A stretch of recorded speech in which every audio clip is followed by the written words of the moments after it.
Feature लेखन क्या होता है और इसकी विशेषता के बारे में बताना है। बस 5 मिनट में इसको खत्म करेंगे, बहुत छोटा सा टॉपिक है ये। देखो फीचर लेखन की बात करते तो सबसे पहला बात फीचर क्या होता है जरा समझिए। फीचर लेखन बार बार अभी कर रहे थे आपको, feature film feature film feature film कर रहे थे कि नहीं कर रहे थे। अभी फीचर फिल्म क्या है, फीचर फिल्म को लिखने से पहले फीचर लेखन कर लो ना भाई। तो फीचर का मतलब होता है रूपक। फीचर का मतलब क्या होता है, रूपक, मतलब किसी भी चीजों की रूपरेखा तैयार करना, किसी भी चीजों की क्या करना, रूपरेखा तैयार करना। फिल्म लिखना है, नाटक लिखना है, जो करना है उसका क्या करोगे, वेब सीरीज लिखना है या फिर डॉक्यूमेंट्री फिल्म लिखना है, उसको क्या करना है भाई, उसका एक रूपरेखा तैयार करना है।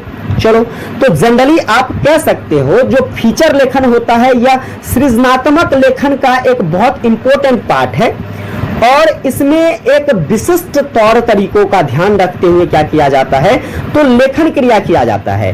हालांकि ये फीचर लेखन जो है ये अपना सबसे बड़ा रोल कहां अदा करता है, पत्रकारिता में।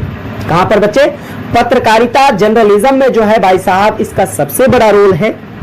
बहुत उद्देश्यों के साथ जो है ये वहां पर काम करता है। जैसे कि पत्रकारिता में हमें किन किन मुद्दों पर विशेष ध्यान देना होता है। वैसे तो पत्रकारिता हर क्षेत्र में होती है, हर मुद्दों पर किया जाता है, लेकिन जनरली हम बात करते हैं तो पत्रकारिता जो है इसका उद्देश्य होता है किसी ऐतिहासिक घटनाओं को दर्शाना, भौगोलिक रूपरेखाओं के बारे में बताना। जैसे मान लीजिए कोई भी देश, कोई भी विदेशी तौर तरीके हैं, उन सभी भौगोलिक रूपरेखाओं को दिखाना, सामाजिक घटनाओं को पब्लिश करना, लोगों के बीच लेकर आना, राजनीतिक रूपरेखाओं को सामने प्रस्तुत करना, क्या हो रहा है राजनीति में, क्या होनी चाहिए, इस तरीके की चीजों को सामने कौन लाएगा, पत्रकार लाएगा, मीडिया लाएगा कि नहीं, जर्नलिस्ट लाएगा। तो यहां पर फीचर लेखन जो है बहुत इंपॉर्टेंट रोल अदा करता है सांस्कृतिक क्षेत्र में और बाकी के जितने भी क्षेत्र हैं। मीडिया, पत्रकारिता तो हर जगह होती है, हर क्षेत्र में होती है। तो इन सभी चीजों के बारे में नई नई जानकारी हासिल करना ही क्या कहलाता है, फीचर लेखन कहलाता है। समझ रहे हैं कि नहीं समझ रहे हैं। चलिए आगे बात करते हैं। देखो फीचर लेखन जो है यहां पर ये पत्रकारिता में आप लोगों ने गौर किया होगा, लेखन क्रिया इसके लिए भी होती है। अब लेखन क्रिया इसके लिए कैसे होता है, तुम देखते होगे तो न्यूज चैनल वगैरह सब पर कि पत्रकार बोल रहा है और उसके सामने में चीजें बगल में लिखाती रहती है, आगे में लिखाता रहता है, वो बोलता रहता है ना, तो वो बोलता रहता है वैसे। तो वो कथी पहले तो तैयार किया जाता है ना उसको, तब वहां पर लिखा रहा है ना, नहीं तब पहले से थोड़े लिखल रहता है उस पर। सब घटना जो है जब इंस्टेंट कोई घटना होती है तो उसके बारे में तो चीजें पहले लिखा जाएगा और लिखाता रहता है और उसके साथ साथ पीछे से जर्नलिस्ट जो है बोलता है, उसको एक्सप्रेस करता है। समझ गए ना। तो ये जरूरी हो जाता है किसमें, फीचर लेखन में। चलो उम्मीद करता हूं आपको समझ में आ गया होगा। फीचर लेखन की जनरली बात करते हैं तो 4 चरण होते हैं। वैसे आप एक और जोड़ लीजिएगा, 5 निष्कर्ष, है ना। तो यहां पर देखिए 4 चरणों की बात करें तो सबसे पहला आ जाता है विषय वस्तु का चयन करना।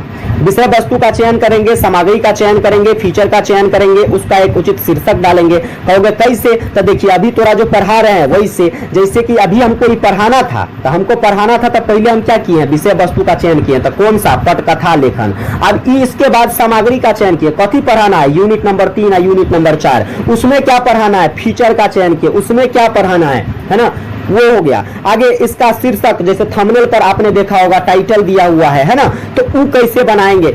इस चीजों के आधार पर क्या किया जाता है, फीचर लेखन किया जाता है। क्लियर है, समझ में आ रहा है कुछ। चलो कमेंट करके बताओ अगर चीजें अच्छे तरीके से समझ में आ रही है। और क्लास अगर अच्छा लग रहा है तो मैं कहूंगा कि आप क्रांति ला दो, सीधे क्रांति ला दो। जल्दी से 50 के पूरा होने वाला है अपनी फैमिली के साथ, 50 के जल्दी से कंप्लीट करवाओ। आने वाले 3rd सेमेस्टर की जो क्लासेस होगी वो और भी शानदार तरीके से होगी। हालांकि 2nd सेमेस्टर में उतना साथ तो मैं आपको नहीं दे पाया, ठीक है, लेकिन 3rd सेमेस्टर से बिल्कुल हमारा साथ इंस्टेंटली बना रहेगा, अच्छे तरीके से बना रहेगा। ठीक है, आइए बात करते हैं अब फीचर लेखन की विशेषताएं क्या है भाई। फीचर लेखन की विशेषताएं तो यहां पर तो पॉइंट बाय पॉइंट हम लिख दिले हैं तोरा, लेकिन इसको समझिए। देखो फीचर लेखन की विशेषता, जब भी फीचर लेखन करेंगे तो उसे मनोरंजक बनाइए। ऐसा नहीं कि एकदम खूब ज्ञान पे ज्ञान दिए जा रहे हैं, ज्ञान पे ज्ञान दिए जा रहे हैं और सामने सुनने वाला एकदम मुंह कान बिधुआ के बैठल है, ओकरा कुछ समझ में नहीं आ रहा है, एकदम बकवा गया है पूरा, तो उससे नहीं होगा। तब चीजें उसके सामने सही तरीके से उसको समझ में नहीं आएगा। तो आपको उसे मनोरंजक बनाना है, सारी चीजों को कंबाइंड करके लिखिए, तब वो फीचर लेखन होता है। और इसके बाद उसे ज्ञानवर्धक भी बनाइए, नॉलेजेबल भी होना चाहिए, नहीं तो देखने वाला देखने नहीं करेगा यार तरीके खाली बकैती कर रहा है यार, तभी से झूठे के कुछ समझ में आ रहा है, ये नहीं है कि नहीं। तो ज्ञानवर्धक भी होना चाहिए। इसके बाद जब भी आप फीचर फिल्में लिखते हो तो फीचर लेखन में जो है आपको मानवीय रुचि का विशेष ध्यान रखना चाहिए ताकि लोग रुचि के साथ उसको देख सके। उसमें आपको डिफरेंट टाइप का इमेज वगैरह सबका यूज करना चाहिए जो अट्रैक्टिव हो, संबंधित घटनाओं से संबंधित हो ना, वो जो घटना है उस घटना से संबंधित हो।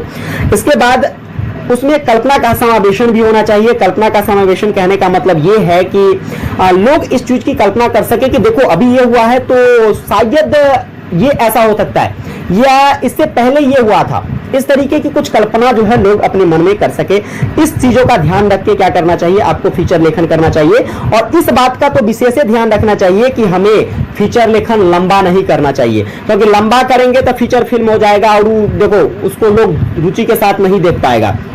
दूसरा बात, ज्यादा टेढ़ टाढ़ नहीं बनाइए, मतलब ज्यादा जो है घुमावदार मत बनाइए, नहीं तो लोगों को समझ में नहीं आएगा। इसके बाद फीचर फिल्म में जो है आपको रुचि उत्पन्न करनी पड़ेगी, साथ में भावनात्मक और तर्कसंगत चीजों को उसमें ऐड करना होगा। उसकी गतिशीलता शैली पर भी आपको ध्यान देनी होगी। साथ में जो है जितने भी विचित्र रोचक तथ्य हैं उन सभी तथ्यों को उसमें शामिल करके आपको बताना होगा। साथ में जो भी वहां पर तथ्य हैं उन सभी तथ्यों और उसके प्रभाव का जो है सही विश्लेषण आपको देना होगा। उसका जो सही आंकड़ा क्या है उसको प्रस्तुत करना होगा। चीजें आपके पास ऐसी नहीं होनी चाहिए, वहां पर कोई भी चीज ऐसा ना हो जो झूठा हो, अविश्वसनीय हो। अगर अविश्वसनीय होगा लोग उस पर बिलीव ही नहीं करेगा, देखेगा ही नहीं, ठीक है। तो ये सारी चीजों को ध्यान में रखते हैं हम लोग। और आगे जो है सबसे बड़ा चीज की भाई वह ज्ञानवर्धक होना चाहिए, लोगों के अंदर संवेदना जगाने की उसमें कला होनी चाहिए। तो ये सभी के आधार पर जब आप क्या करते हैं, फीचर फिल्म का निर्माण करते हैं। किसका निर्माण करते हैं बच्चे? फीचर फिल्म का निर्माण करते हैं, तो वह काफी लोकप्रिय माना जाता है, काफी व्यवस्थित माना जाता है। तो कुल मिलाकर जो क्वेश्चंस थी, जो आपका यूनिट नंबर 3 था बच्चे, क्या था? यूनिट नंबर 3 और यूनिट नंबर 4, ठीक है। ये पूरा का पूरा कंपाइलेशन मैंने आपको एक ही क्लास में, लगभग 1 घंटे की क्लास है भाई, आपको रिप्रेजेंट कर दिया हमने। आप देख लो, हर एक क्वेश्चंस को अच्छे से कवर करो, सुनो, समझो, चीजें अच्छे से समझ में आ जाएगी। एग्जाम में या जो है चीजें वैसी ही है, बकैती करने वाला आप जाओ और बकैती करके आ जाओ, नंबर मिल जाएगा आपको, है कि नहीं? चलिए, समझ में आया? तो जब सारी चीजें समझ में आ गई है तो मेरा टारगेट 50 के जल्दी से, है ना, 50 के जल्दी से। देखते हैं भाई साहब आप लोग कितना जोर लगाते हैं। जब आपके लिए मैं घंटों घंटों की क्लास ले सकता हूं तो क्या तुम मेरे लिए इतना नहीं कर सकते हो? तो जल्दी से 50 के कंप्लीट करवाओ, सेलिब्रेशन होगा, आप भी आना, मजे करेंगे, है ना। और भाई साहब सेशन को लाइक नहीं किया, लाइक कर दीजिए और एक प्यारा सा कमेंट करके जरूर बताइए कि क्लास कैसी लगी। विशेष आप लोगों से अगले एपिसोड में मिलेंगे। जय हिंद, वंदे मातरम।